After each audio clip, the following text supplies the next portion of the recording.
I did a video prior to this one where I talked about the intentional door and about how we need to be aware of how we tie into a player's brain and their heart prior to showing up and practicing and receiving our message from the coach. So this is essentially part two of that previous message. And I'm going to talk a little bit about how I would structure a practice. And one of the greatest compliments I ever received was from my son. We were going to practice one day, and he asked me, "What are we doing?" And I started to say, "Well, we're gonna." And he goes, "Dad, it doesn't matter. I know we're gonna have fun. That's the most important thing." And really, I want to bring that to your attention. And I think it's critical. I think one of the most important qualities you can have as a coach is what I call a beginner's mindset, to see the practice setting in the eyes of a young athlete. And young athletes sign up to play a game to have fun.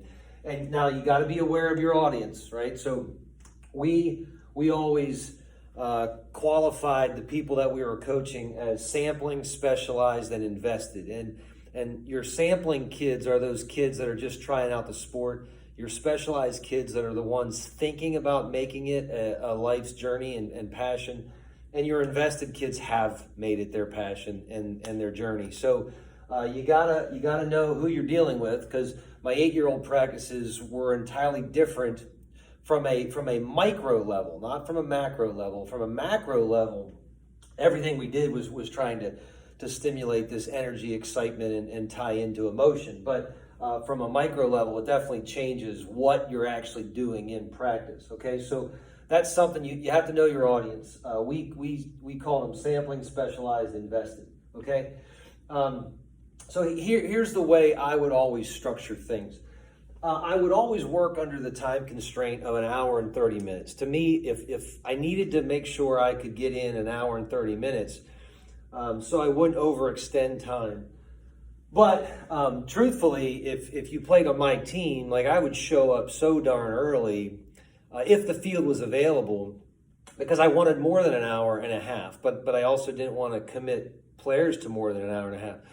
So one of the tricks is that, this is where practice started, but I would do stuff prior to practice beginning that made these kids beg and plead with mom to show up early. So, like, I would say we're going to have an hour and a half practice, but it would almost always be about a 2-hour practice. So one of the tricks is you got to do something that they know is going to be there, right? Like, they want consistency of routine, at least to know, hey, this is what I should expect when I show up. And what you would expect from my practices is pop-ups. Is they really enjoyed catching pop-ups, and they would show up. And depending on when they'd show up, they'd grab a partner, they'd go down the right field line, and they'd get their arms loose. But I was already hitting moon balls. And you can do that with 2 guys, you can do that with 5 guys, and it's great for communication. It so seldom gets taught and practiced. But we would hit balls, and it was fun, and catcher pop-ups with backspin and teaching your catcher. So we really enjoyed this pop-up time and got really good at it.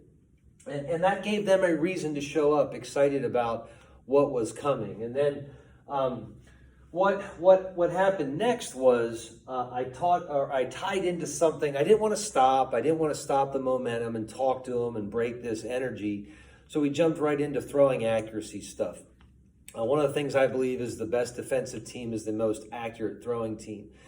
And our throwing accuracy stuff, that would evolve depending on the age. At the very young age, we would do what was called a star drill.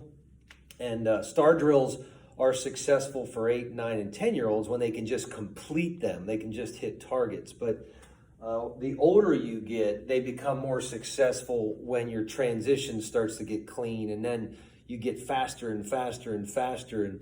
And then the star drill evolves into some double play stuff, some 3-6-1s and some 1-6-3s and some 6-2-3s. And when I was doing throwing accuracy stuff, it did not involve a fungo. I was not hitting the ball on the ground.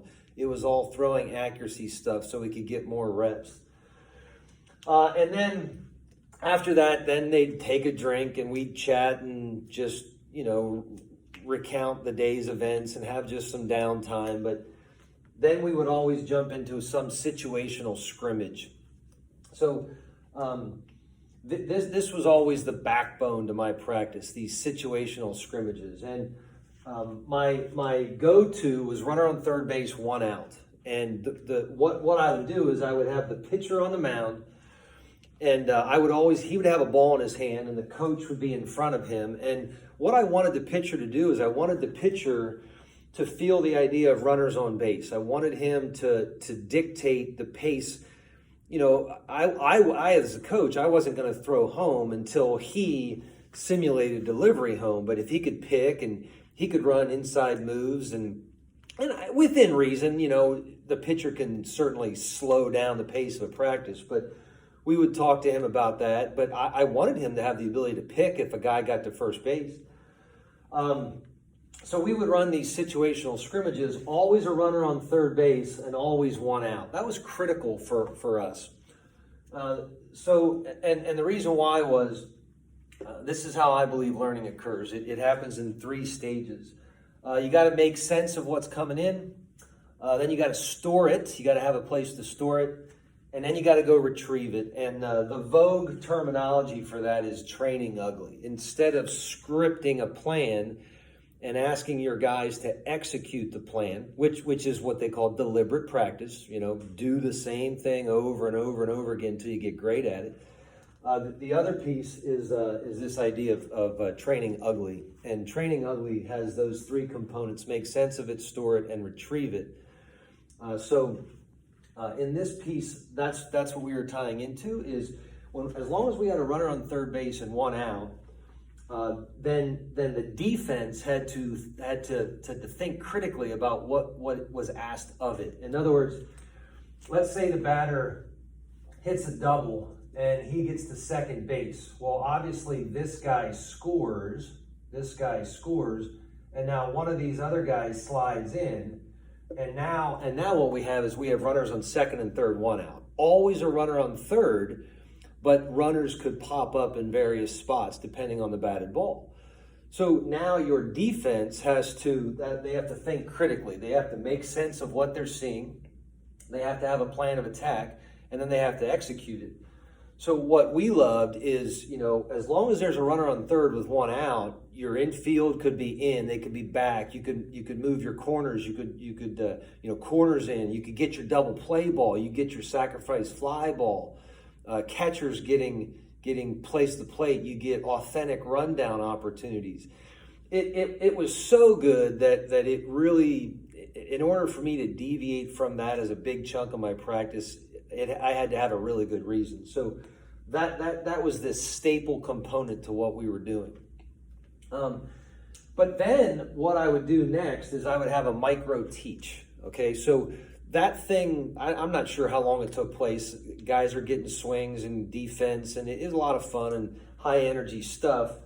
But then we would do a micro teach, and potentially, let's say that our reads at third base, like we weren't, you know, maybe a batter lined out to left field and the runner took off and wasn't back in time to tag. And maybe that happened, and I was just, guys, it's happening too much. And then we would take time out and we would work on that. And that became a micro teach. Or maybe our second base reads with 1 out. Maybe batters were hitting doubles and this guy wasn't scoring on doubles because his read was bad. Well, then we would take time for that micro teach. Or maybe we were trying to turn a double play too fast. I 1 before 2, and then our middle infielders were rushing the double play ball, and then this would become a micro teach where we would tie in and we would do that. So I left this area open for some sort of micro teach that popped up in our situational scrimmage.